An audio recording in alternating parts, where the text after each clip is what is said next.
Will we be seeing a new World Heavyweight Champion come SummerSlam? Yes. And who will it be? Finn Balor. Well, we're here to discuss. I'm Tempest, your host of today's Raw podcast here on the WrestleTalk Podcast channel. I'm joined by the truth, the Professor Dan Layton, back again for our second show in a row after having never done a podcast together previously. We're packing them in. I love it. Hey, why not just go full bore, do all the shows, every single one. You're forced to come in now for the Dynamite and SmackDown I'm not podcast. gonna complain. That sounds good to me. He is your Jam in the Jar winner. I am your Quizlemania champion. We're here to discuss Monday Night Raw, July 24th, 2023. Make sure you get in your Ultra Chats down below. The link is in the description and in the live chat. WrestleTalk.com/support. I'm getting it back. I only need one more show to shake off the podcast ring rust. So make sure you get in all of your thoughts about who's going to walk out at SummerSlam as World Heavyweight Champion, and all other manners of topics here on this Raw podcast. We do need to find a new name for the Ultra Chats because there was some unintended side meanings to our previous name, which was a shame. So thank you, Natalia, for your service. But if you can come up with some other suggestions, we're open to it on the Raw Review. My suggestion, and bear with me here, is Ultra Chat, because it's really easy for me to remember. And I don't have to think about what show I'm on. I know that Raw is the traditional one, and it's the old-fashioned one, and it's the mainstay. It's the one we all use as an anchor. But I just like silly camp names, Tempest. I don't know what to tell you. You might know this about me. I don't know about you, but Alpha Chats. Thank you. Anywho, with that being said, he's already gone and done it. We are going to get into our topic here, that being who's walking out of SummerSlam as World Heavyweight Champion, because this was the Judgment Day show. Yeah, I mean, there were reports going into the weekend coming off the last week that WWE are high as a kite on the Judgment Day. They feel like they've got a real something on their hands, like another bloodline, not necessarily the longevity of the story, not necessarily the like cinema of it all, but in terms of like connection with the audience, connection with each other, potential conflict and interest in the storyline. Judgment Day, which I find fascinating when you consider, and we'll get into it as we go through the show, but when you consider where we were a year ago. Yup. Wild. I was listening to Wrestling Observer Radio on my way into the office as they were talking about this, and they were just like, remember when Edge was in this group? And he quit this group because they had planned to do some like spooky voodoo garbage, and he's just like, nah, I don't want to do that. I'll dip. And then they just never did that, and a year later, like the hottest thing on Raw. We used to call them spooky jobbers because they just had this music and this things, and they were like saying a load of stuff that didn't really mean anything, and it was just like, I mean, I like the idea of something supernatural if you do it right. I'm not really averse to that, but it just was never clicking with the Judgment Day. Yeah. And then who knew that all you needed was Dominic Mysterio to take you over to the next level? Who could have possibly thought? And this show kicked off with Dominic Mysterio as the focus. As the rest of Judgment Day awaits the arrival of the new NXT North American Champion. He comes out to nuclear heat. Yeah, big the time. Good kind of heat. The kind of heat where you just see people who are just standing up and but smiling as they're doing it. That's they're playing their part, and they love to hate this guy. Yeah. There hasn't been someone quite like that in WWE in quite some time, I've thought. Yeah. And I mean, I don't know what to tell anybody. I don't know who saw this level of Dominic Mysterio performance a year ago coming, but you're dead right, because if you go back a year ago, literally we hadn't got to Clash in the Castle yet. We were waiting for another month or so. He was still essentially Rey Mysterio's +1, right? And over the course, like his in-ring work, I think has got better. You know, it's not flawless, but like he had a great match today, which we'll talk about. He's the North American Championship, and I think that's a really cool thing to put the belt on Dom. Adds an extra layer of spice to his character, a level of growth to the character. His work on the mic, I think, leaning into this double act with Rhea Ripley, I think is improving in leaps and bounds. They've come a long way as a unit, and in a way, this felt like a celebration of that, which it wasn't, but it was like and that's why I think, as we'll get into the conversation about who will be the world champion, I think putting the belt on Finn Balor is the sort of final piece of that puzzle. So they all introduce themselves one by one and bring out Dominic Mysterio, who's showered in booze, and they do a little bit of, just playing with the audience, but they are soon interrupted by Kevin Owens and Sami Zayn, who come out, and Kevin Owens is still trying to break the meta of WWE by analyzing, wait a minute, haven't we done this already? You guys come out, and you talk a little bit, and then we come out, and a match gets made. This all happened before. Etc. It's the Kevin Owens shtick right now. It's all very good. Eventually, this leads to Sami Zayn telling Dominic Mysterio that the reason that people don't respect him is because no one respects him. No one there respects him. And last week, they goaded Sami Zayn and Kevin Owens into putting the WWE Undisputed Tag Team titles on the line in a tag match. So tonight, if Sami Zayn is going to face Dominic Mysterio, why doesn't Dom put the title on the line? And Dom's not really down with this, but Rhea accepts on his behalf, and Dom's like, yeah, okay, I will do that. Yeah. So that's how we kick off the show. Good stuff. And we'll get to more of the rest of the non-topical Judgment Day stuff as it happened throughout the show. But the main event segment was the contract signing for the SummerSlam World Heavyweight title match between Finn Balor and Seth Rollins. Finn Balor comes out first. He says that Adam Pearce was supposed to be presiding over this segment, but maybe it's because Judgment Day has been running wild a little too much because there were several injuries caused by the Judgment Day throughout the show. He is otherwise occupied. So Finn Balor then takes his seat, and Seth Rollins comes out. Seth Rollins comes out, gets the song. Everybody's singing along with Seth Rollins. It's a whole thing. He comes down, he sits down. And Finn Balor starts cutting his promo. And immediately, people are starting to do the song. Like, the fans are trying to be dicks and cut him off like the other time and everything. It's their point now where it's like, haha, we're going to make you lose your train of thought and we're going to ruin your promo. Which, whatever. I don't have time to get into here. This is a 3-hour show. They do their promo, and Finn Balor is talking about how he has spent the last 7 years losing, and that pisses him off.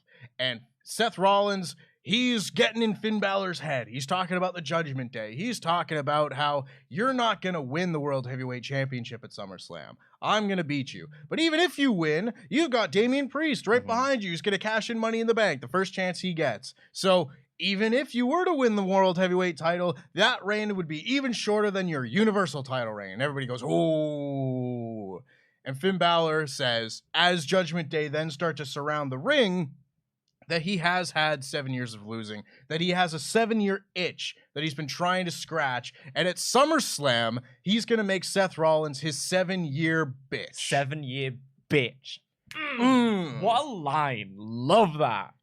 And sure enough, at this point, he drops that line, and the Judgment Day have surrounded the ring. They're all on the apron like the Shield used to do. They all get into the ring as Seth Rollins flips the table. He hits Priest with the table. He goes, he takes down Finn Balor. He's fighting them all off, but eventually he gets overwhelmed. Sami Zayn comes down to the ring. He ducks a clothesline from Rhea Ripley, has a chair, hits each member of Judgment Day, but eventually gets hit with Rhea Ripley from behind. They take him down. Priest hits the Day of Reckoning on Sami Zayn, and they hit the stomp and everything on Seth Rollins, and they leave him laying with Judgment Day standing tall as the show goes off the air. I thought this was a very good way to set up SummerSlam because I don't necessarily think that the Seth Rollins-Finn Balor rivalry has been necessarily what I would have thought it would be. Maybe it would have gotten there if the fans hadn't ruined that one Finn Balor promo. Like, maybe that would have made this all feel a little bit more heated. But I thought this segment in a vacuum has done a very good job to build SummerSlam, build this intrigue of like, well, what's going to happen? You know, we've got a Money in the Bank thing going on here, and I will be the first person to say that I do not need the Money in the Bank contract to be cashed in at SummerSlam. Right. Because that has happened far too many times since the show became its own pay-per-view and everything.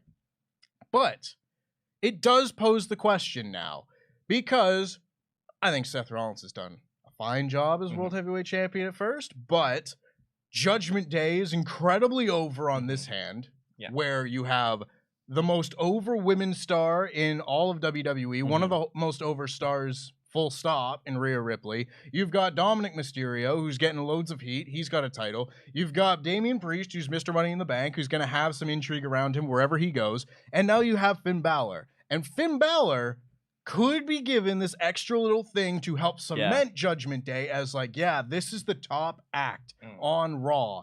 And what do you really do with Seth Rollins after that, if not? Because I'm looking around at the heels on Raw. There aren't a ton that I think could easily go into a world title program with Seth Rollins. I suppose you could do something like start building up a Seth Rollins and Brock Lesnar match, maybe. Maybe you turn Drew McIntyre heel after the Gunther match at SummerSlam and have Drew McIntyre then go and be the #1 contender for the world title in Seth Rollins. I think that would be a fun match. But again, nothing. It's just theories, you know, where are we going to go next? Whereas in Judgment Day holding the belt land, there are a number of different intriguing possibilities where you could kind of immediately go with that. I am super intrigued by this whole storyline. I'll tell you why. Because it is this whole thing of the year past coming to this moment. And it's almost like a microcosm for the whole thing, because this storyline, which began with that wobble, that the fans taking over the segment and Finn not being able to respond to it, which led to a less than stellar build up to Money in the Bank, has become something that I'm really compelled by and I'm really intrigued by. I think the reason that the feud initially didn't really get going was because really what it was based around was stuff that was A, 7 years old, and B, it's not like they haven't had, we spoke about this so many times, they've had opportunities to deal with it, and they have wrestled with each other. They've wrestled plenty. They were feuding over the Intercontinental title. They opened WrestleMania together. Like, you know, so it's a thing that's been done.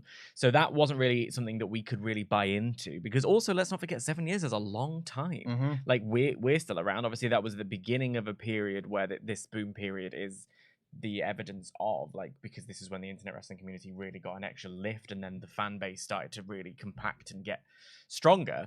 But 7 years is a long time to remember that stuff. And I think that as a result, it kind of fell flat. Now you've added the MacGuffin, you've added the extra little plot detail of the Money in the Bank briefcase.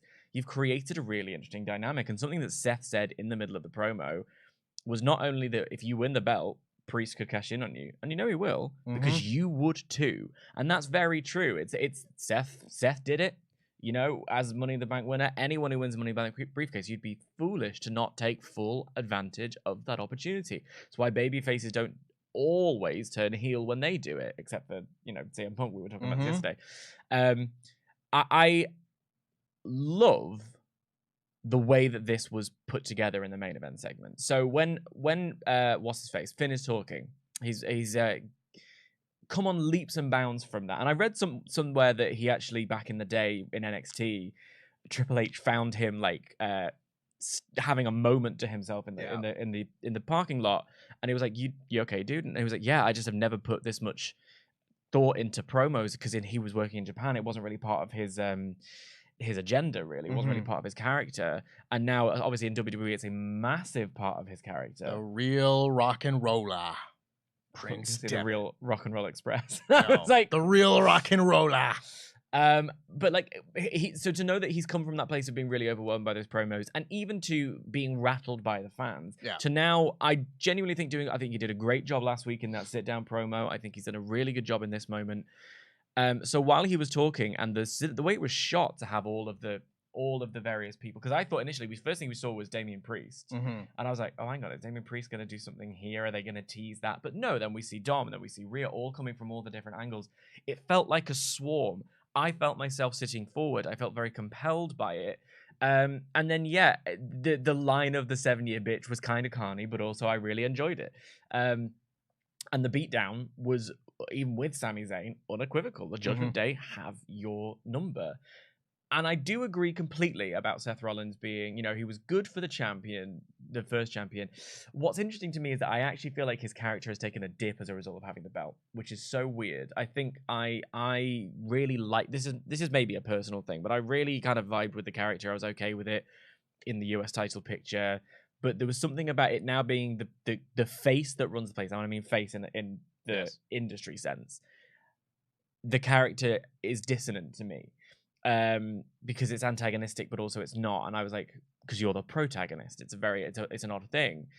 I think he would probably be better off not having the belt, and Finn would be better off having the belt for this storyline, because then what you do get is a very paranoid world champion who finally has scratched that itch, but now he's got a new looming sense of what's going on within his own faction. That's a really interesting storyline that you can play with. And let's say that they kick him out of the group and Priest, they do. Let's say in like a month's time, his run with the belt isn't going so well, and they do a big group beat down. They introduce a new member and take the title off him. Well, then you've got a program going for a little while longer. You can do a lot more by putting the belt on Finn.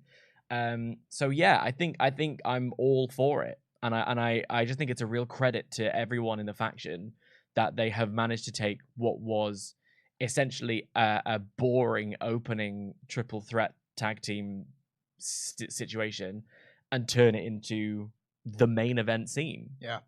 It's a real credit to these guys. I think that Finn Balor currently is the best he's ever been on the main roster. Like when I look at the other periods of Finn Balor being a really good character, being really solid, a real three-dimensional character, it's all of the work he did in NXT. Like when he went back to NXT and turned heel and was going through and trying to take down all the other people that had taken his place in NXT and such. And his first run as the Demon as NXT champion, all of that stuff was fantastic. But we've never gotten much more than smiling Finn Balor on Raw and, maybe a little bit of heel stuff in the year prior of Judgment Day. But until now he's really getting his chance to sink his teeth into some stuff a little bit more and actually be portrayed as a real main event talent. For the first time on the main roster, save for the first month before he got hurt. I have nothing bad to say about Finn Balor right now. I would not be upset whatsoever to see him as world champion. I think you've hit the nail right on the head saying that him scratching the itch, the paranoia of never being world champion again after that one-day reign, to have that paranoia put to sleep and have a new one take its place by having someone you're supposed to trust just looming that that you can never all the way trust them, I think would be such a great little touch for this character. And we haven't seen the Money in the Bank contract and the world title in a faction together really ever? No, we haven't. I mean, the thing I always puts me in mind of is when Batista won the Royal Rumble. Sure. And you had the World Championship and the Royal Rumble winner in the same faction. But we haven't had the Money in the Bank in that context. So I think it's a really interesting wrinkle because we have the Money in the Bank briefcase has kind of suffered, there's been, whether it be who it's had or I mean, last year's run was just a complete shambles for a number of reasons. And I don't blame Theory for all of them, but it's sort of in need of a bit of rehab, and I think giving something completely fresh with it is a really exciting prospect. Also, while you were talking about all of Finn Balor's various eras and personas and things like that, it occurred to me it's his birthday today. So happy birthday, Finn! Happy birthday, Finn Balor! It's also my best friend Nathan's birthday, so happy birthday, Nathan! Happy birthday, Nathan! And of course, we can't forget happy birthday, Pete! Happy birthday, Pete! Happy birthday to Pete Quinnell! But all the various eras. So the reason I remembered that was because I saw a lot on Twitter, the sort of like montages of him with the NXT championship, the big X, then him with the most recent run with the championship. I mean, we still have the pictures of him having won the Universal Championship, and that was such a big statement to bring him as that early draft pick back in the 2016 draft, and then make it felt like a sea change at the time when they said we're putting Finn Balor in contention for this belt, and then he wins it. And I remember it was all kind of thinking at the moment, oh sick, oh no, in quick succession. So I feel really glad for him actually that it's happened in this way. And I just think Seth needs to do other things and stop talking about how good it is to not be in a union. The only other thing I need to put out there in regards to this is a lot of people have been saying that this is like, either the next Bloodline segment or the next Bloodline story or something of that nature, where there's a comparison being made to how WWE has portrayed the Bloodline and the Judgment Day.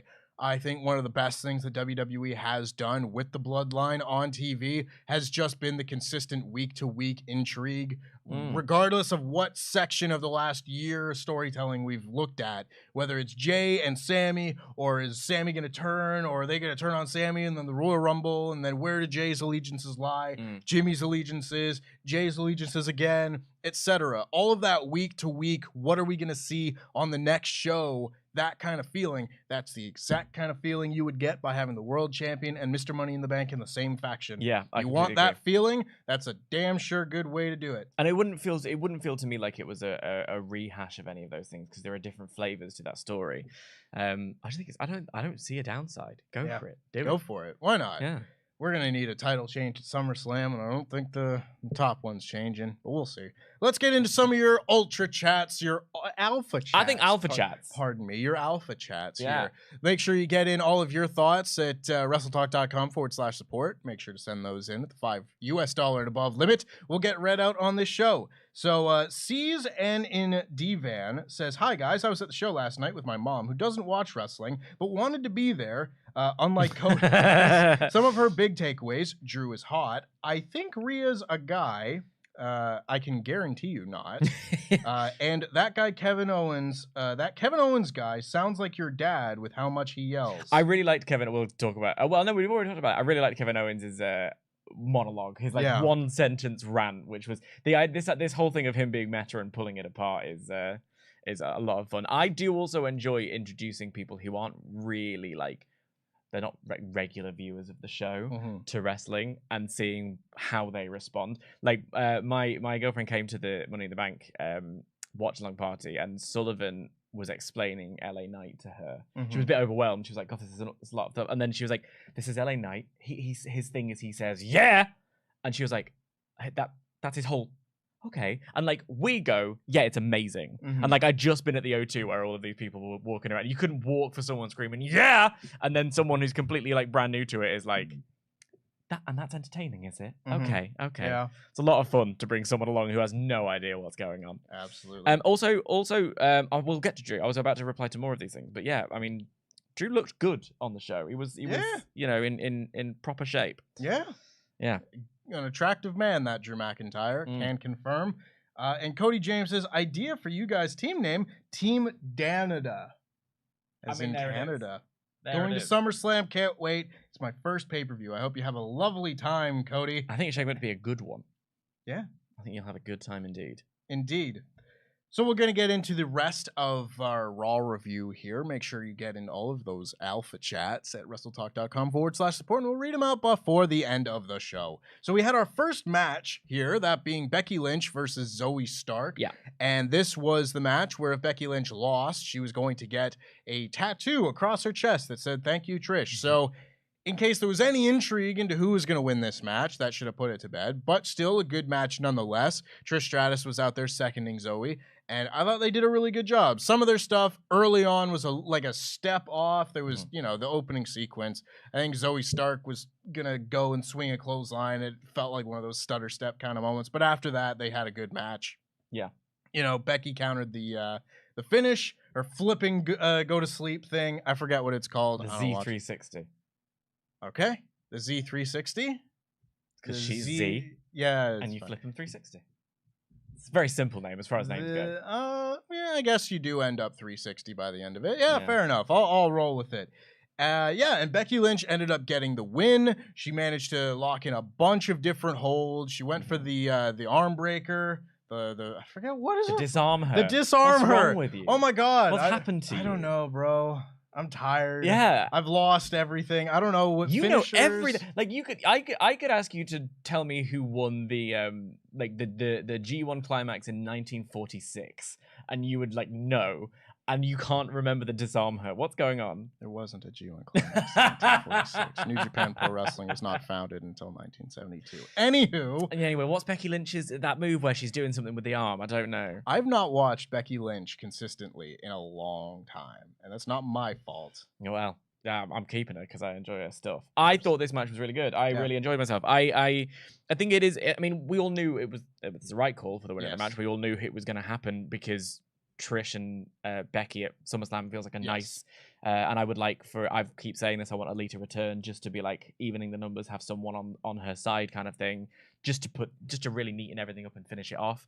But I think so even with the knowing that's going to be the case, and also knowing that she's never in a million years going to get a tattoo of "Thank you, Trish" on her chest, I thought it was impressive that they still got a couple of near falls in where I was like, oh, decent. You've sort of done a good job with plotting that match. I also I don't know if remember if it was Luke or if it was on another podcast I listened to where someone was like, it would have been, for instance, a better thing to be saying, no. I tell you what, if you lose to Zoey, I want you to get on your knees and bark like a dog. Do you know what I mean? Just to put a bit extra spice. The tattoo thing felt like a Vince Russo bit of nonsense that was never. I mean, we were not convinced by it, so whatever. But as I keep looking at this story as a whole, and I think I genuinely thank you, Trish. I think Trish did a really good job of throwing herself into the Money in the Bank match. I think she's given Zoey a big rub because I continue to be impressed by Zoey Stark. I think her springboard missile dropkick is a thing of beauty. I think that she is someone who has an intensity, and she's still getting better on the mic. She's not there yet in that score, but which is why it's good that she's got someone like Trish with her. I think she has great chemistry with Becky, and I really enjoy that. So I think all parties have done a pretty good job in this story. I think Becky's showing a little bit of fire as well. Yeah. And I'm looking forward to the end. I mean, I think the biggest takeaway from all of this for me is that Becky Lynch still comes across as such a monumental star. And this is such a perfect little example of a storyline being carried in the women's division without a title being necessary. Yeah. Just a story. Yeah. Just tell me a story. And I know there's another company where we talk about how this is necessary. But it's very legitimate. Because we were talking about this yesterday, and I ended up going off on one on Twitter later on in the day because someone had basically given a whole monologue about it's not misogynist and then said a bunch of anti-women stuff. And I'm like, well, that is dictionary definition of misogyny. So there's a lot of barriers that and then we had a conversation about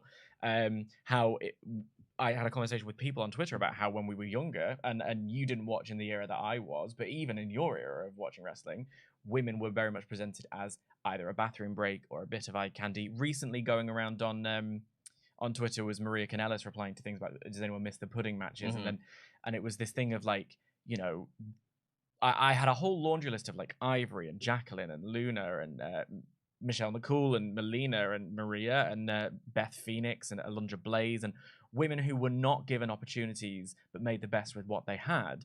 And I think it's important to recognize kind of how far we've come. And I spoke about how having women be in the main event being unremarkable is really our ultimate goal here, right? Yes. It's that it's not something that we comment on. We don't need to say first time ever when it happens all the time. And I appreciate that through the course of this show, there were numerous women's angles, even reminders that other women in the show are present. Triple H has not booked the women's division brilliantly. That's certainly not what I'm saying here. Over the past year, I think, but there has been an awful lot of women's division content, which I do appreciate. Yes. And I think recognizing these women for their work and how far we've come, I think, is a really good and wonderful thing. So. Absolutely. I mean, this has been Becky Lynch's whole year practically. Yeah. From wrestling Bayley earlier in the year to this now. She's been a star in and of herself without any sort of help from a belt or anything else. Someone, this person who got on my nerves had basically said that like she got comparisons to Austin, but like she was never on Austin's level. And I'm just going to tell this to you right now. Steve Austin is an absolute megastar. He's so good. His matches were punch, kick, stomp, maybe a suplex, Luther's press, end of match. And like Becky Lynch is compared to Austin because of the energy that they both gave, because of that anti-hero, stick it, like man of the people kind of thing is what they did. Becky is not always, we saw it, but you mentioned at the beginning of the match, there's this sort of sometimes a looseness, sometimes a stutter moment, but there are also other moments that are just absolutely divine. Absolutely. And I think, she could wrestle circles around Stone Cold Steve Austin, and I don't think that's revisionist thinking. Personally, I think that is a scorching hot take. I think Steve Austin's one of the greatest professional wrestlers, bell to bell, that there's ever been. I'm not denying that, but Becky's great. I also think she's great. She managed to get the win with this match, catching Zoey mid-springboard with a manhandle slam, getting the win, avoiding getting a tattoo across her chest. Oh no, I'm shocked. Trish, of course, was shocked at ringside. She really thought she was going to get a nice tattoo. Maybe she would pick out the tattoo parlor. Maybe one in Toronto. Maybe the one I go to. Jam that jam. We had a recap of Cody last week getting beaten up by Brock Lesnar. He then you missed my favorite part, which was that they shouted at the guy who sang the theme song for the show, and Kevin Patrick said it's the song we all know and love. And I would argue it's a song that we all know and are largely apathetic about. I don't know what the Raw theme is currently. Yeah, feels like greatness. Yeah, greatness. Yeah, it feels like greatness. Yeah. Greatness. Yeah, always. On loop. Forever. Nothing. So dull. Nothing. No offense to Vogue. I got nothing. You seem like a nice person. I couldn't tell you a Raw theme probably in the last 10 years. Because the last one that I remember was the Tonight is the Night. What? Legendary! Nope. Sorry, Skillet. Anyway, Cody Rhodes comes out and he says that Brock beating him with a chair in front of his mother, he wasn't surprised. He wasn't impressed. You know who else wasn't impressed? His mom. He was. She was just like, she absolutely wasn't. She no-sold the whole thing. She was just like, nah, it's fine. According to Cody, she is one who saw Terry Funk throw fireballs in his dad's eyes. His mom is the one who went out drinking with Gordon Solie, among the 3 best commentators of all time in Florida, of course. That got a big pop from the Tampa crowd. Very lovely to see. Love Gordon Solie. And this was it was a good promo. It was a good promo to build up the SummerSlam match. There was no angle attached to this. There was no beatdown. Brock Lesnar did not come out and attack Cody Rhodes. He came out. He said his piece. He said that he wants to embarrass Brock Lesnar at SummerSlam. He says people in the back know that he is poking the bear, and he's not poking the bear. He's slapping the bear across the face. And at SummerSlam, he's going to beat Brock Lesnar because that is what Brock Lesnar deserves. That is the end of the story at SummerSlam. I am very excited for Cody to have a feud with the person who's there week to week, because I haven't really enjoyed this whole come out, cut a promo, go back. He's always brilliant at cutting those promos. Like he's just got this unique talent. But I don't know. It's give him a substance. It feels like spinning wheels.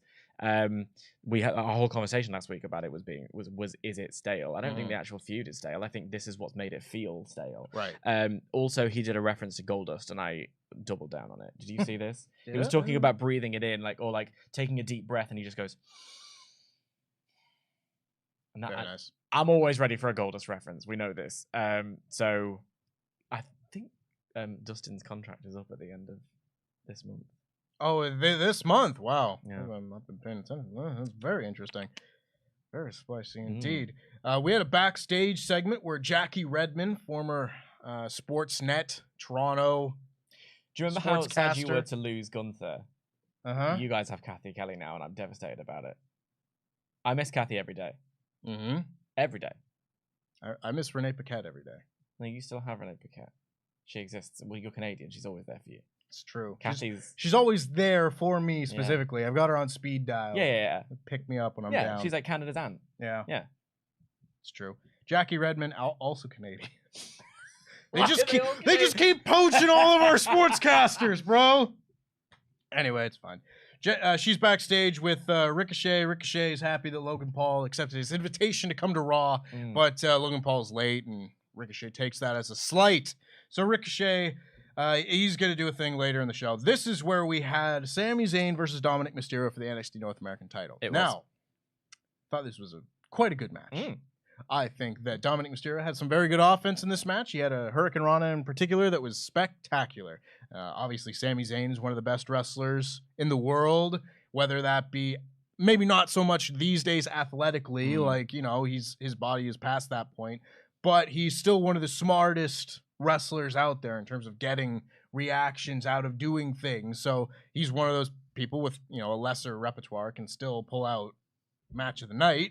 And this was, again, a great match. They went back and forth. I don't think there were too many people that thought Sami was going to win this NXT North American title, but there were still people that were very into this match, getting loads of near falls. They had Blue Thunder bombs. They had all the big moves. And Dominic Mysterio went for a 619. He missed. Eventually, Judgment Day bring out Kevin Owens, who they have attacked. Kevin Owens is on the ground. He's coughing and wheezing. He's writhing. Good word for it. And Judgment Day go to the back. Sami Zayn is distracted. He gets rolled up. Hand on the tights. Dominic Mysterio retains his title. Yeah. He exits through the crowd. Sami Zayn is upset. He goes and checks on Kevin Owens and everything. Later in the show, it's found out that Kevin Owens has a broken rib. I don't know whether that's his actual injury or not. There's a legit injury going around. There is a legit injury involved in Kevin Owens right now, so this is being done to write him off. Yeah. In ring work anyway. So Whether that's the injury or not, regardless. Bottom line, kind of a lame finish, not very creative finish, but I understand that you kind of have to not pin Sami Zayn with Dominic Mysterio any other way than a a distraction into something. But I don't know, just a distraction into a roll up with hands on the tights just feels a little weak. It's a funny one though, because we know, I mean, like you said, none of us thought Sami was going to win it, but also we think the reason none of us thought we were going to win it is because the NXT North American title is, with respect to that title, beneath Sami Zayn at this point. It's not where he's at on the card. He's not an NXT wrestler. No, well, I mean, neither is Dominic Mysterio. But closer. That's exactly it. I mean, in terms of position on the card and experience, and you headline WrestleMania, you're not going for the North American Championship because you want the North American Championship. You're going for it to take it off Dominic Mysterio. I don't think any of us believed it was going to happen. I also don't believe any of us thought this was going to end clean, because we're not going to have Dominic Mysterio go over Sami Zayn clean. That said, again, I agree with you. What they did with the match was absolutely brilliant. I really enjoyed it. In particular, there was a Blue Thunder Bomb that went into a Heads as a Takeover that I absolutely loved, and I went back and watched it again. I thought that sequence was absolutely fantastic. And yeah, the ending was a bit lame, because I don't really like that kind of ending, but it wasn't going to end any other way. So crack on, as far as I was concerned. And I do hope, because we saw Kevin, he was physical, he was out there, he climbed onto the apron, he climbed off the apron, he walked away. We didn't see the attack on screen, which would lead me to believe that they're not looking to exacerbate whatever the injury is. It would also lead me to believe, I must stress zero medical knowledge, that it's not like a massively serious injury where you're going to be off for extended periods of time. Right. Because I think it would be they didn't Pillmanize him or anything that will make you believe he's gone for 6 months. Because it would be a massive shame, because I think they've done a really good job, especially in the post-Backlash months, of being top stars on this show and making this tag run not feel like a... I've talked about this about Jey Uso potentially winning the world title. It's like, well, what do you do next? Right. Legitimize it. The win is one thing. It's what you do next that legitimizes it. And I think that there was a concern that Sami and Kevin would win the titles. It would be satisfying, but then what do you do with them as a tag team? I think they've done a really good job. Have great matches. Yeah. So I think I hope that it's not a too serious injury. So one's up for Kevin. I'm very much hoping that this is something that he can return from soon. I this makes it seem like they're not going to be on the SummerSlam card, which is gutting. Yeah, that's a shame. It's a real shame. There wasn't too much lining them up for at SummerSlam either. So we'll see. Prayers up for Kevin Owens. Hopefully it's not too serious. Next up, Shinsuke Nakamura is backstage, pacing, making faces. Ricochet, Ricochet walks up and he's like, hey, have you seen Logan Paul? He walks off. There was a lot of just people entering shot, unrelated, just enter stage left, enter stage right. Drama school stuff. It's it was worse use later. The space better. Yeah, it was worse later in the show with the women's segment. It was, we'll get to that. Tommaso Ciampa comes up and he says, listen, I'm facing Bronson Reed tonight. Don't get involved. Piss off. Was this literally Ricochet handing the torch to Tommaso Ciampa? Because it was because we've done this. We've been done this on this show. I don't know. Staging, it's important. Anywho, Dom, Priest, and Rhea walk backstage, and they try and bully Akira Tozawa and Apollo Crews. And they're talking about, we're on top of the world, look at Dominic, I just pinned Sami Zayn, haha. They're walking, and they kind of bump into Apollo Crews, and he's like, what's the matter, you want some? And Akira Tozawa's just like, nope, and he leaves. I laughed hard. Akira Tozawa is one of the funniest people on this show. I agree. And that's a conversation for a different point. I think he looks like somebody, like someone completely unrelated. Screw it. You're in deep now. Yeah, I'm in deep now. I think, and maybe it has to do with specific hair, specific shots, or whatever, but I think Akira Tozawa, with his current haircut, kind of looks like a Japanese John Malkovich. I hate that I can kind of see it. It's something. There's something to it, and I can't quite place it, but it's so strange. Okay. Yeah. There's one, I think it was when John Malkovich is in Transformers 3 or something like that, and he's got white hair, and he's really, really tan. I don't know. Okay, well, coming your way soon. Anyway, being Akira Tozawa. Someone out there has thought about it. Yeah. One other person, and I'm with you. Anywho, they basically just bully Apollo Crews, and Apollo Crews is like, what, you're just going to treat me like I'm not standing there? And they're like, yes. He's like, do something about it. He's like, all right, I'll face you tonight. And Akira Tozawa comes up and is like, you got this. Yeah. Very good stuff. Yeah. Very good stuff from Akira Tozawa.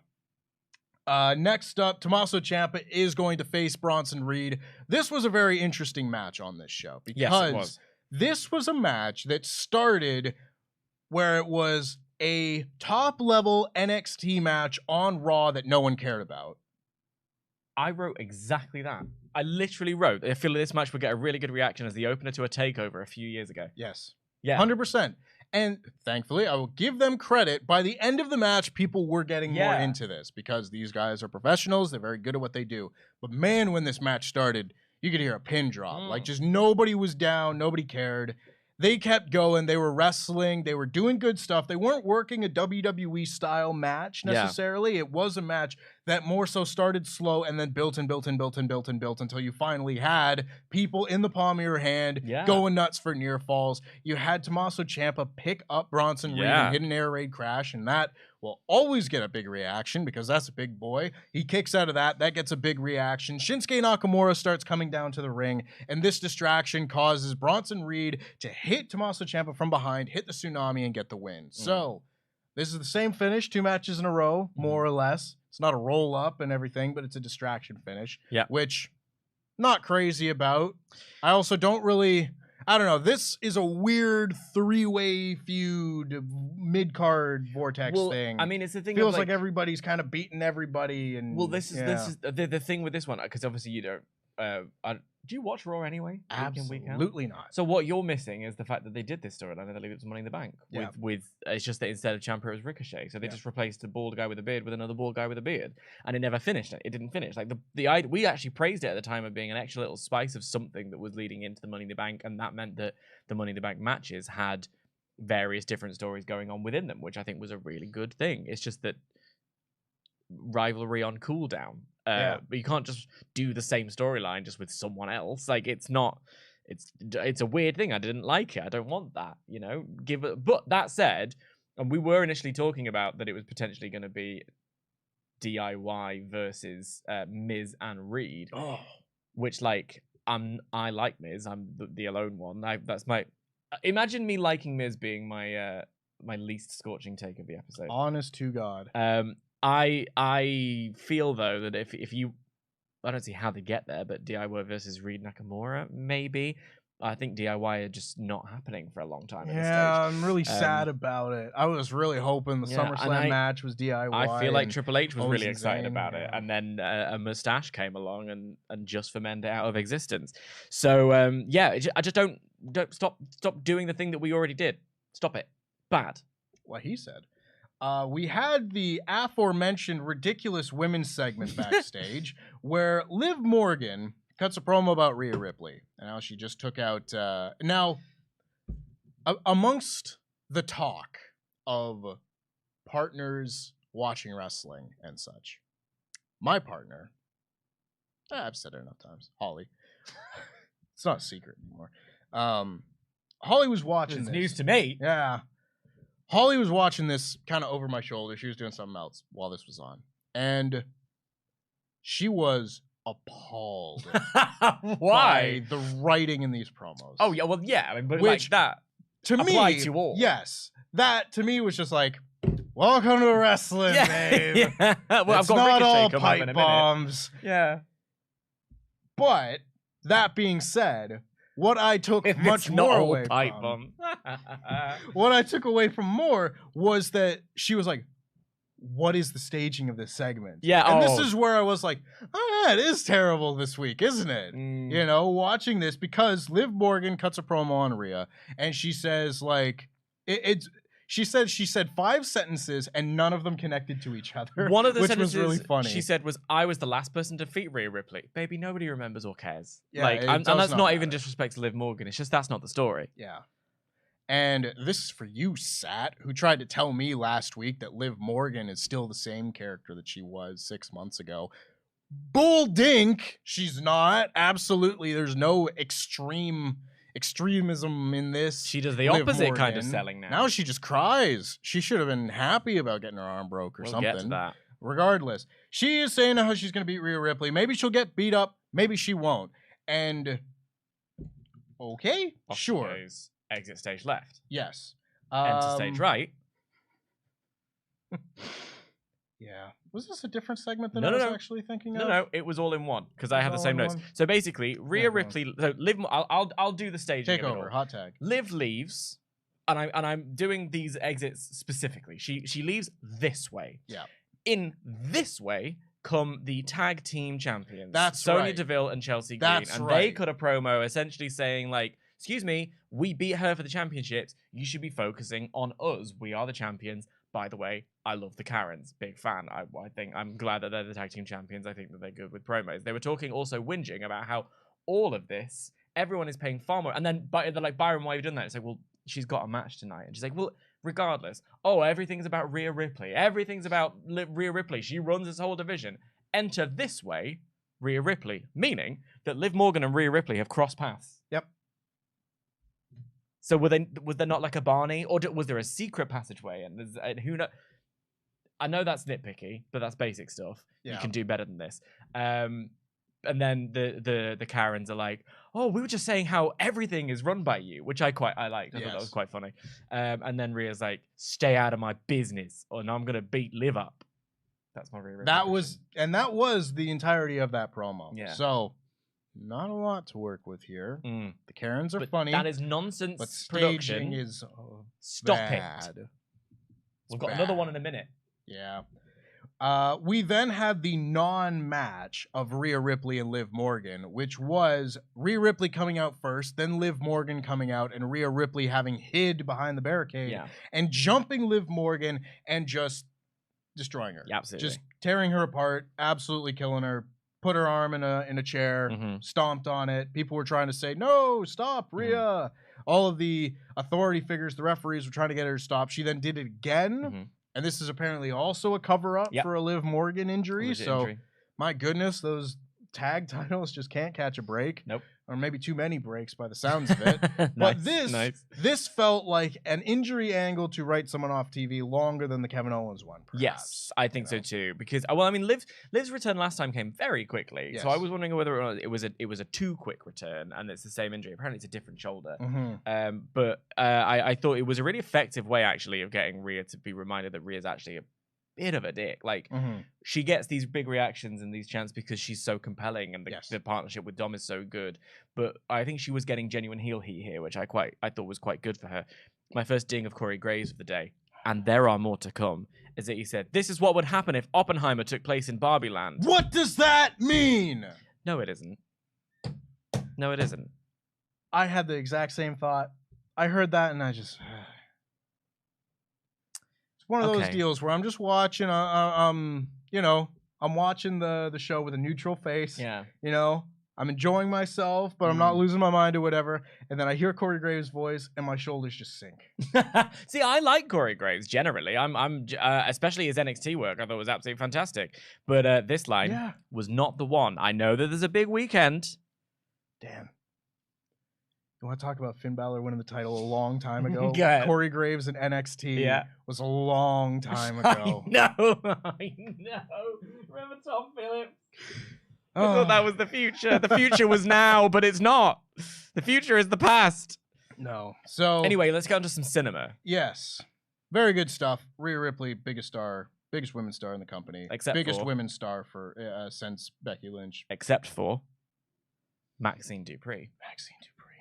Because backstage, Alpha Academy is upset. Yes, they are. They're very upset. They want nobody knows what Viking rules are. Yeah, we do. It's a no DQ match with a vote. He wants an Academy match. Yeah, mate. With a chalkboard. I don't know what that means, but give it to me at SummerSlam. Whatever is going to give me more Chad Gable. Yeah. Alpha rules at SummerSlam. That's what I'm talking about. Let's do it. Let's do it. Alpha chat rules. But in the meantime, Maxine wants her first singles match. Yeah. Against Valhalla. Yeah. I hope it's good. Tempest, don't poo-poo. This is our favorite storyline on the show. Mm-hmm. We love the Alpha Academy. Maxine Dupree is the queen of all queens. Yep. And I think that everything to this point in this storyline has been flawless. Mm-hmm. So I'm very excited for one more match on the Go Home Raw next week, and then an Alpha Rules at SummerSlam. Triple H, book it, I dare you. Fingers crossed. Hoping it's good. Ricochet comes out. He cuts a promo. He says that, it's the same promo I've heard a lot of people cut about Logan Paul. It's like, oh, we're wrestlers. We're here every week. This guy's an influencer. He doesn't love this. He doesn't have to go on the road and be away from his family. Blah, blah, blah. He doesn't respect this. Meh. It's the same promo. It was a well-delivered promo, I thought, especially for Ricochet, who's maybe not necessarily the best at this thing. I agree. But, same material. Logan Paul comes out, and they're going to have a match at SummerSlam. Yeah. So that's cool. Ricochet wants a match at SummerSlam. Logan Paul comes out and he accepts. He blindsides him. Blindsides him, knocks him down. Logan Paul gets on Instagram Live or something. He gets on his phone, he starts streaming. He's like, ha, look at this guy. Look at all these fat virgins or whatever. And he turns around, he gets super kicked by Ricochet. And he goes down, he makes a face, and Ricochet leaves. After that, Logan's walking backstage. This is one of my favorite parts of the whole show. He's walking backstage, and Byron Saxton stops him, and he's just like, Logan, your response to this? And he's just like, how disrespectful was this? How unprofessional was this? At SummerSlam, Ricochet, I'm going to pop your bald head.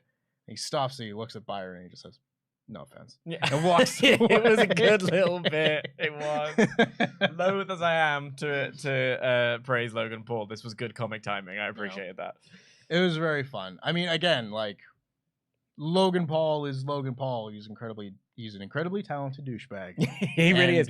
How much you enjoy such a character, I will totally leave up to you. Yeah. I imagine that this match is going to be good. Yeah. Rehearsed within an inch of its life. Or, as Luke likes to say, this match is going to be cursed, and they're going to botch every single move because this is the feud to go viral, and they have messed up every single thing to go viral except for the Royal Rumble. Yeah. Except for the Royal Rumble. That's the one that they got, and my God, they've replayed that within an inch of their life, as they should. So they need new material. They need new material, and they keep messing it up. Yeah. So Shayna Baszler's backstage, and she talks about how tired she is being attached to Ronda Rousey. They're always in the same breath. At SummerSlam, she doesn't want a match. She wants a fight. I have to imagine this is leading to a fight pit match, which I'm all for. Well, let's get to that when we get to Ronda in a minute. We will indeed, yes. This is where we had Logan Paul in the Byron Saxton bit. Damian Priest has his match with Apollo Crews. Poor Apollo. Well, here's my second ding of Corey Graves, right? Yeah. Because if you are going to sell me... I think it's perfectly valid to have Damian Priest be fed someone to keep up Damian Priest's mystique. He's Muscle Money in the Bank. He's supposed to be seen as a credible threat to the World Championship at all times.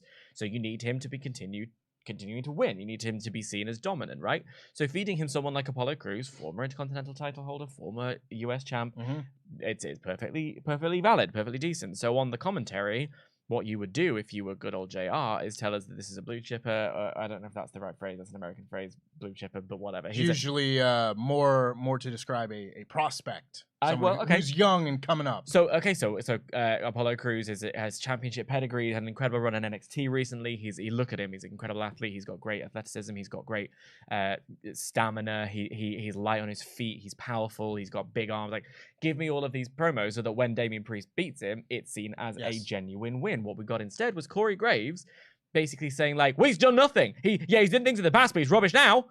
Well, if he's rubbish now, then why is he bringing any offense to Damian Priest? And it's not impressive if Damian Priest wins him. Yes. That really, really got on my nerves. Yeah, so I want to stress that I don't have a problem with this booking. The booking, fine. Like, the booking of Damian Priest beating Apollo Crews, I think is good. It's fine. I think Apollo Crews is the kind of level of guy that you would want to, as you said, elevate Damian Priest. I think there is the part of my brain that's just like, why the hell did they pull him out of NXT? I wasn't watching him in NXT, but my God, there's been no reason for him to go to Raw. And yeah, I must say, like, Corey Graves sure does suck. He buried the hell out of him. Like, the point of this segment is not to get Apollo Crews over, obviously. And there was lots of talk on commentaries like, oh, well, he lacks this killer instinct. That's killer instinct. Yeah.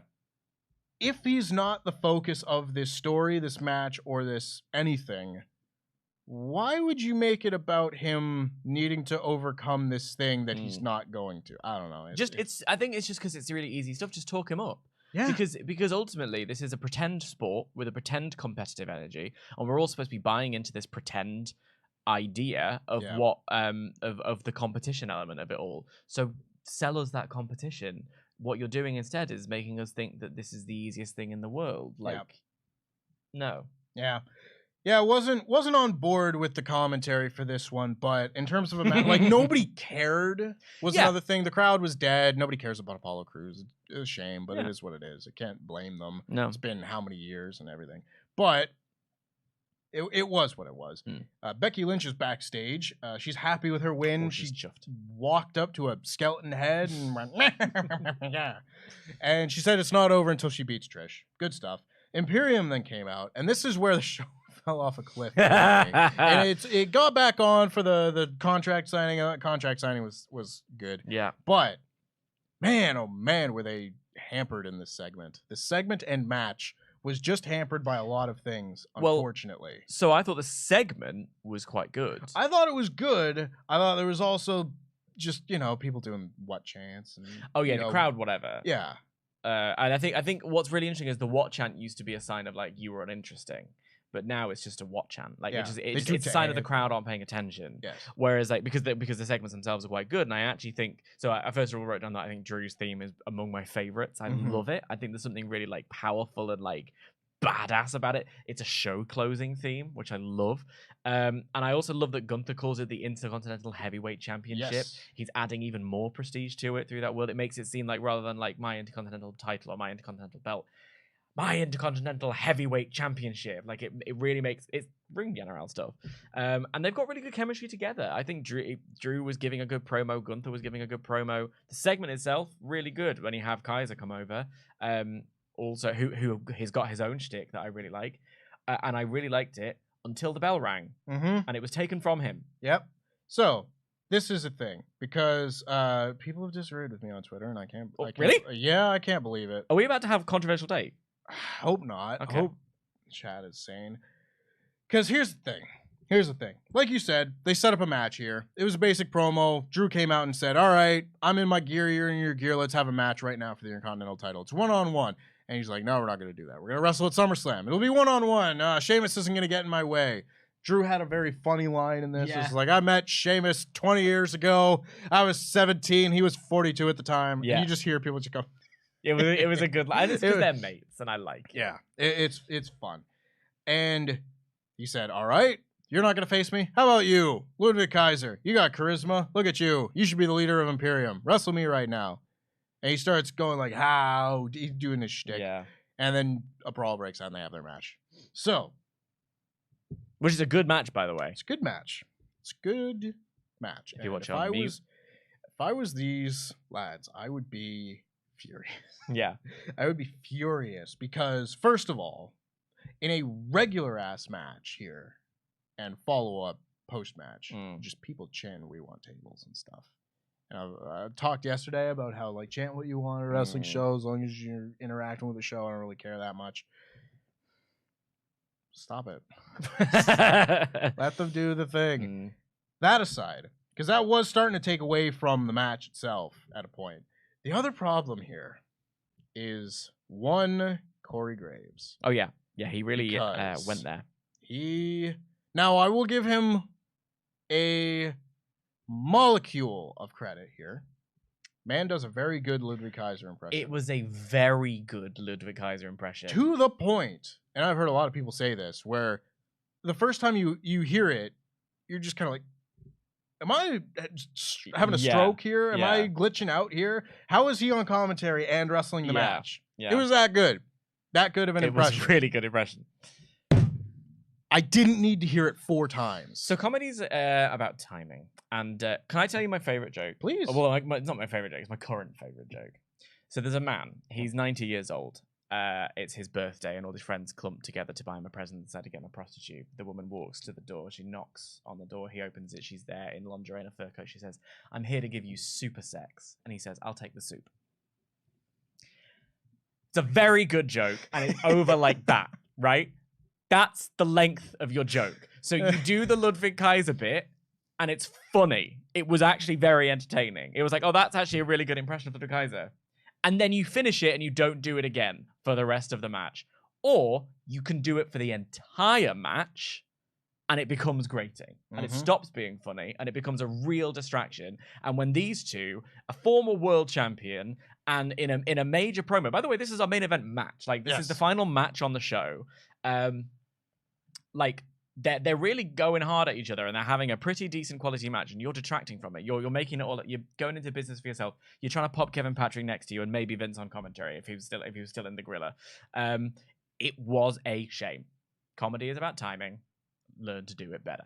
It's that one friend at the goddamn party who has a little too much to drink and he thinks he's really funny. Guilty. And everyone just wants him to shut up. Yeah. And he keeps doing the same bit. And if you don't have that friend is you. And yeah, I'm not a Corey Graves fan to begin with, but it was like the first time I was like, wow, that's something. Cool. Yeah. And then he did it again, and I was like, okay, still doing this bit, huh? And then it just kept going. And by the last time, I was ready to turn the show off. I was just like, I'm done. I care not. I'm ready to fast forward just to have you not be in my ears. I think the other thing is, I think Imperium are such a good team, right? They're such a good tandem, and even the thing about the Goobers is he's got these two Goobers who come across as Goobers because they say things like "How dare you!" and it is that, and it is entertaining to take the mick out of them in that way, but also they're badass. Yeah, right. They're really, and I don't like them being essentially bantered off as the Mean Street Posse. You know, so that really got on my nerves as well from it. Yeah. Sorry if you liked it. It was a good match, though, which was, you know, the real shame of all this. If it was 30 seconds and nothing and they just did an angle, it was a DQ, and they put him through the tables, fine. Who cares? It's not that long. But this was a long match. It was a good match that was being dragged down by this awful commentary. A really good match, in fact. Like, they were going for counters to each other's moves. There was a great knee in response to the Claymore. Exactly. Yeah. They were doing really good stuff. Like, I felt like this is, again, one of those deals where you get a few, like, European guys that kind of know how to work a similar but different from what we're usually used to kind of style. So you can kind of mix it up and just do different things. Oh my God, I just remembered we're getting Drew McIntyre versus Gunther at SummerSlam. Right? I'm so excited. So excited. And eventually, Drew McIntyre hits the Claymore, gets the win. After the match, Gunther runs into the ring. They all beat him down. Matt Riddle comes down to try and make the save, even the odds up a little bit, but he gets powerbombed. Eventually, they clear the table. Drew manages to flip out, and he hits the powerbomb onto the table, and the table just falls apart. It crumbles. Everybody goes, yay! They got their table spot, and they were back to chanting that they wanted tables during the main event segment. So just piss off. You know? We did get a great shot of Drew sort of like crouching down over him, holding the title, and like it's hard. I feel bad for Drew McIntyre because the guy won the title and really did an incredible job of managing to be world champion in a room where there was nobody there, right? Yes. I think it's easy to forget that he was a beast at that time. Like, go back and watch the Royal Rumble. 100% that. And so, like, looking at this moment with him holding this belt, real intensity. Like, he's got this. He looks great. We're talking about it. The UltraChats mum was thirsting, and I don't blame him because he's like this big guy. He got his look is great. There's an intensity to him. He feels refreshed from having a break. Yet another argument for allowing these wrestlers to have just time off for fun, to recharge their batteries and come back all guns blazing. And I kind of like, I don't want him to win the Intercontinental title because I think we're so close to this record now that we might as well just push on through and go for it. And I have already made my argument that I want Chad Gable to win the Intercontinental title, but whatever, probably will be Sheamus. It could be Drew though. Like there's a real legitimate moment where I'm like, in this match I can absolutely see you going over because you're showing it to us, and I would like at some point in the future him to be in contention again for a world heavyweight title run. I think he's good enough. I think he deserves it. Absolutely. I don't think anybody who watched his run in 2020 and his run in the lead up to Clash of the Castle last year can say any differently. Guy's a main event talent. Guy should be pushed like one. We'll see what happens after this. I think he probably needs a heel turn, perhaps, because he's below on the pecking order of top baby faces on Raw. He's got like Seth and Cody. Depending on the week, Sami Zayn and Kevin Owens are also Finn up there. The belt, he needs a new babyface. Could well be. That's a match I wouldn't mind seeing at all. And the last thing on this show is Ronda Rousey backstage. She's just angry. Here's some more nonsense. Here's some more nonsense. Jackie, not Kathy, is all like, oh, wow, what a match. I'm going to try and get a word with Ronda Rousey, who then she goes over to Ronda Rousey, who's been pacing behind her, who then looks annoyed that she's been caught out by Jackie Redmond. Ronda, she's right there. You could just leave. Yeah. Like, you could just get out. Coming. You're not an NPC. You're Ronda Rousey, right? Go. Or the other way of doing it is do that segment with Jackie walking already, being like, incredible match we just saw. I've just spotted Ronda Rousey. I'm trying to get a moment. These are basic things that you can do to make these things not seem just really dumb. WWE backstage safari. It's like, do it. Ronda Rousey in the wild pacing back and forth. We have no idea what she's thinking. She's not on the show. Why is she here if not to answer this question? Are you making the argument for David Attenborough to narrate the backstage segments of Monday Night Raw? Tell me it would be bad. I can't. Yeah. In fact, I want to see it. In fact, I do too. And yes, this is where we got a lot more of like, it's going to be a fight. It's not going to be a fight. It's going to be the fight. That's it. It's a the fight match. They're not going to have a fight. They're going to have the fight. So this is apparently looking like a fight pit. I'd like to see it. I think that looks real cool. That obviously fits the story, fits the feud. I want a stipulation for this one, and I want a stipulation for Cody and Brock. I think, if I'm not wrong, I think Luke was pushing for fight pit for Brock and Cody. I think it's much better to be a fight pit. I think this can be a fight pit. I think that can be a, no hold barred. Just a straight no DQ match. I think is more than fine for that. I think it totally fits. And that will bring us to the end of our Raw review, as that the main event segment we've already covered. It was the contract signing between Finn Balor and Seth Rollins, of course. And we are going to get into the rest of our Alpha Chats here on this show. So ding, ding, ding, ding, final call for Alpha Chats. Make sure that you get them in now. Any final thoughts you had about Raw, who's going to walk out of SummerSlam as the World Heavyweight Champion, etc. Send them into WrestleTalk.com/support. We'll be reading out all of the $5 and above ones before the end of this show, and that is coming soon, so get to it. Sheldon Jackson says, I wonder what they'll do with Finn after SummerSlam, because I believe he does lose to Seth again, because he'll be the only member without anything since joining Judgment Day. Rhea and Dom became champions. Priest with Money in the Bank. Finn needs something. I mean, that's your good alternative argument. I mean, I still think, okay, what does Seth do next? But the argument for Finn not winning is then you can do the we kick Finn out of the Judgment Day angle, which is a really interesting thing to do, and you can continue the story in that way. I would rather it be the one with him having the belt, but it's not a bad idea. Yeah. I totally agree. Kevin says, SmackDown related, something I don't see people talking about when reviewing the Bloodline segment is Paul repeatedly yelling off mic, he said it came from the elders, and Roman replying, he's not supposed to talk to them. The elders part is really intriguing. I agree. Yeah. My problem with it is that we've never seen them. Is it not Afa and Sika? Right. Like, we saw them once. We saw Afa and Sika once. And at a point, if they were all this talk of the elders, I never had a problem with. And as of like a couple months ago, I was like, oh, they're never going to be on TV. Like when they weren't on TV for Roman's 1,000 day celebration, I was like, okay, they're just not actually part of this story. Yeah. They're just like an invisible character that doesn't really exist. So I would be more intrigued if I thought that they would end up on screen, and maybe they will, and maybe I'm totally wrong, in which case, yay, hurrah. But can I give you a little bit of fantasy booking? Please. So, Roman wins the tribal combat match. Wow, what a fantasy. I'm not finished yet, Tempest. And then we have an acknowledgement ceremony that we were supposed to have a long time ago, and then never got, because we got the trial of Sami Zayn instead. And in that acknowledgement ceremony, we do have the elders. We even have Yurikishi involved, maybe. Father of the Usos still gives it away. But there is another member of this bloodline, there's another member of this family who suddenly has a lot of time on his hands because Hollywood shut down. So Rocky, what's your excuse now, Dwayne? What are you up to, baby? Come along. come along and tell me that you wouldn't be like, oh, when's the Bloodline storyline going to end? Oh, go on. I'll watch him face The Rock. Why not? Why not? Come on, Dwayne.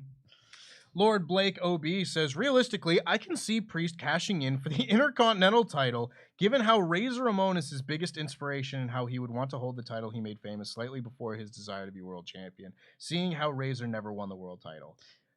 I never need to see Money in the Bank cashed in for a mid-card title again. The literal only time I could see that being cashed in for the IC title is if Sheamus won it, and even then I wouldn't like it. Yeah. Yeah. I was saying this in the lead up to Money in the Bank. If Sheamus was someone who was in Money in the Bank, I think that would be a great talking point for him to say, I'm going to win this and cash in for the Intercontinental title. Yeah. But a talking point and that. Yes. But then he wouldn't win to win it. He wouldn't win the briefcase. Yes. So. Yeah. Rockstar795 says, I didn't realize I shared a birthday with Finn Balor. But what about my best friend Nathan? Him too. Maybe Nathan is Rockstar795. I never thought about that. Hi, Nathan. Maybe it's you. But that's really cool. Thank you all for what you've been doing. Watching all since 2017. Hope you all have an amazing day, guys. You too. Happy birthday. Happy birthday. Happy birthday, Rockstar. Sammy Boy says, I find it kind of weird that Priest has no ambition to go for Roman right now. Money in the Bank is for any belt, right? The bloodline is in shambles, and Judgment Day is stronger than ever. They have the numbers game. It's insane that Dom has become the best heel. Yeah, I mean, there's an argument to be made that you could just sort of have him sit in the skybox and watch Roman's matches. But then also, I think, honestly, this is where I go, you just have to make that logic leap and just go, nah. He's like more invested in this storyline with Seth. It's more immediate, and it's Roman Reigns. And it would be complicating to the Bloodline storyline to have the Money in the Bank be involved. So I think from that one, it's like you are right. Like he could make a statement of ambition to go for Roman. It just narratively, it's more convenient to just keep him on Raw. You know? Narratively, yes, I agree. And also, I can see the argument that you would make that they're trying to pretend that the World Heavyweight Championship and the Undisputed Championship or whatever, which is such a stupid thing to say, both of those titles are on equal tier in WWE land anyway. And if you're going about it logically, like Roman Reigns still has a Solo Sikoa behind him. Seth Rollins has no one. Yeah. Seth Rollins is being feuded with the Judgment Day, so you have the support of the entire faction, whether they're doing it to support Finn or yourself at the moment. And they do keep talking about it as a backup, as like, you know, if you don't win it, I could win it. So it's almost like they've got a plan for it. Yeah. You know? I think it makes more sense with the story that they're telling right now that he would just be like, okay, odds are, Seth, you're going to be beaten up by one of us in the very near future, so be careful. Chozo55 says, good morning, group. I tuned in on the Ciampa Reed match, and I'm asking as someone who doesn't watch WWE frequently, are people normally this quiet for these wrestlers? Felt weird hearing a pin drop till the end. Well, what's super interesting is that for a while, yes, like it was this, especially this year, it's this weird dissonance of like a product that I'm generally quite high on. Like there's silly nonsense, there's bits where I get really angry, but most of the time I'm like, oh, you're actually doing a pretty good job with a lot of this stuff, but the crowds were being quite quiet, which is in contrast to AEW, where they're always quite loud. And then over the past couple of weeks, the crowds have started to heat up, right? I think last week's crowd in particular was great. This match was that weird. I think you tuned in on a weird match for it. For sure, and I'm not going to lie, I don't think Triple H has done a very good job with a lot of the people that he has brought back to the company. Yeah. And like Bronson Reed is near the top of that list. Him Bronson and like Johnny Gargano. Because I actually really vibed with his feud with Bobby Lashley. Like I really liked because it was this thing of he came back and then it was like, oh, and then he had a great showing in Elimination Chamber, and then they had this big sort of like Godzilla fight, which I was really into. Yeah. And then but then go back down. Gargano is a great example. Yeah. So yeah, it's a funny one. Yeah. Yeah. So maybe.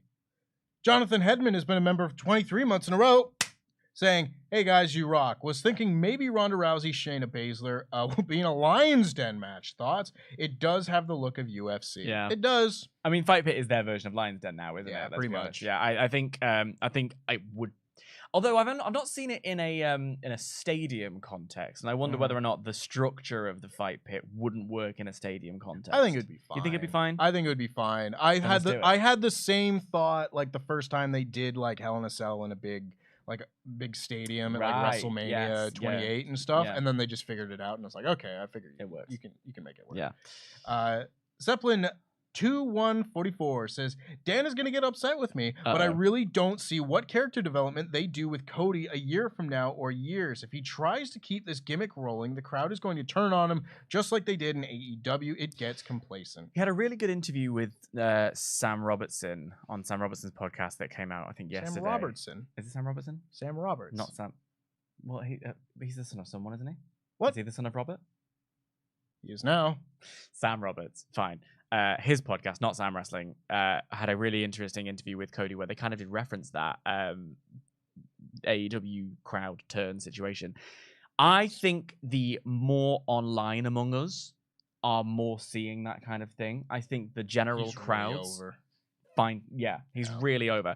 I think if you are someone who has watched AEW and you soured on Cody in that way, you're probably more inclined to sour on Cody now. I personally vibe like nobody's business with this. I think the casual audience does too. I think it's certainly a valid concern, and it's one where if I were Cody and I were in the writers' room, I would be like, okay, what do we do to continue to capitalize on this success and stifle any potential mal success. But I think he's still got a lot more gas in the tank with your casual audience member. Personally, I agree, and I also want to just point out that Cody Rhodes is like a very smart individual, so clever, and he knows it. He will have learned a lot from this AEW run and what mistakes not to make twice, and etc. And like, what can we do with him going forward? Tell a million stories. Oh yeah, that's it. There's all these wrestlers and everything. I mean, he's already talking about so many things in that same interview. He's already talking about. Sorry to talk over you. He's already talking about finish the story being something that he's like kind of annoyed at now. It's a meme. He doesn't like saying it. So if he were to carry on saying finish the story and I've got to finish the story, then it would become like, I think then it would be more problematic. But he knows now when to draw a line. Jeremy says, how about Seth takes over the Judgment Day after Finn gets kicked out? Also, I have to mention, I've not laughed out loud so much in the last few weeks due to Daniel Garcia's Sami pose and his dancing, even when I went in sleeper. I loved that pose for numerous reasons. But also, Seth taking over the Judgment Day after Finn gets kicked out. I don't think that's the vibe. I don't know if it's a fit. Yeah, that one. I think you would want, like, if Finn's going to get kicked out, you want Priest to That's it. You want to bring spot. someone else in. So I see, for instance, bring in a JD McDonough. Yes. Is the one we talked about that a bunch. But I think that's what you do with the Judgment Day to continue. I'm as surprised as anybody. Their great work over the past year. Yeah. Justin says, I can't believe it. I share a birthday with Pete, Finn Balor, and Tempest's best friend, and Rockstar. The list is growing. A lot of birthdays. Actually, today. It's also my brother's birthday today. Happy birthday, Ali. Happy July 25th to you all. And my friend Amy's birthday as well. My word. I haven't texted my little brother yet. I probably should do that. It's been his birthday for a whole 16 hours. Happy birthday to you as well. Happy birthday. Happy birthday, everybody. Happy birthday to everybody. Charles Berg says, my recording got corrupted yesterday, so I missed the show. Just want to stop in and remind everyone to have a nice day, except for you, Rodney. I hope someone named Rodney is watching this because I don't want Rodney to have a good day. I want a great day. I think Charles Berg is secretly Pete Gas. Yeah, I was about to say, what did Rodney ever do to you? Yeah. Charles. Very good. Rooster Libre has been a member for 21 months in a row, saying, I hope the receipt that Ludwig gives Corey Graves for mocking his shtick is payable in Dutch marks with a follow-up pop to cover the a-hole tax. Germany has the euro now, but that's fine. Yeah. The joke still stands. Joke still stands. But I must agree. I think a receipt should be coming for Corey Graves. If any of the journalists out there are watching this, please find out backstage whether or not there was any heat, because I'd like to know. Just a little rap on the knuckles from Drew. Indeed. And before we get out of here, I'm going to check our final poll to see what you all thought of this episode of Raw. And so very quickly. Very smoothly. Off he goes. He's out. 60% thumbs up, 36% mid, 4% thumbs down. I think that's I think it was a good show. I thought that some of the matches were really good. I think there were looking back at it, awful lot of promo segments, which is not. But within that, I enjoyed the Reed Ciampa match as well as all the others. So I'd say that's a pretty accurate reading of the show. Yeah, I would say this was like a strong 3 out of 5 show. Yeah. I like Judgment Day a lot. They are in the show a lot. I like that. I think that's a good use of time. I think they built SummerSlam very well, but I don't think I'm going to remember any in particular segment or match in a week's time. Yeah, I'm going to be dining out on 70 a bit for a while. Yeah. So, there you go. Fair enough. But make sure, of course, that you let us know in the comments down below what you thought of this episode of Raw and who's going to be walking out of SummerSlam as World Heavyweight Champion.